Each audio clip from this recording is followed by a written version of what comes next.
भूत बंगला एपिसोड 2। अजनबी साया रवि ने डर के मारे अपना मोबाइल निकाला, लेकिन बैटरी अब 4% पर थी। उसने फटाफट फ्लैशलाइट ऑन की और हॉलवे में वापस जाने की कोशिश की, लेकिन जैसे ही वह मुड़ा, उसे ऐसा लगा जैसे सीढ़ियों के ऊपर से कोई परछाई गुजरी हो। उसका दिल जोर जोर से धड़कने लगा। ये सब मेरा वहम है, उसने खुद को तसल्ली देने की कोशिश की। परछाई का पीछा करते हुए वह धीरे धीरे सीढ़ियों पर चढ़ा। ऊपर का कॉरिडोर और भी अंधेरा और सन्नाटे से भरा था। एक एक कदम रखते हुए वह अगले कमरे की तरफ बढ़ा। दरवाज़ा आधा खुला हुआ था। दरवाजे के पास पहुंचते ही उसे कमरे के अंदर से धीमी धीमी फुसफुसाहट सुनाई दी। वह आवाज़ साफ नहीं थी, लेकिन ऐसा लग रहा था जैसे कोई किसी को पुकार रहा हो। कौन है वहाँ? रवि ने साहस जुटाकर पूछा। कोई जवाब नहीं आया। उसने टॉर्च की रोशनी से कमरे के अंदर देखा। कमरा लगभग खाली था। फर्श पर एक पुरानी डायरी और उसके पास एक टूटी हुई लाल चूड़ी पड़ी थी। रवि ने डरते हुए डायरी उठाई।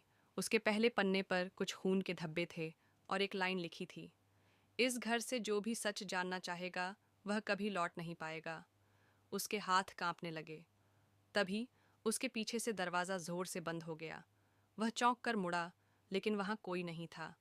कमरे में अब केवल एक हल्की सी ठंडी हवा का झोंका था, जो उसकी गर्दन पर जैसे किसी के सांस लेने की तरह महसूस हो रहा था।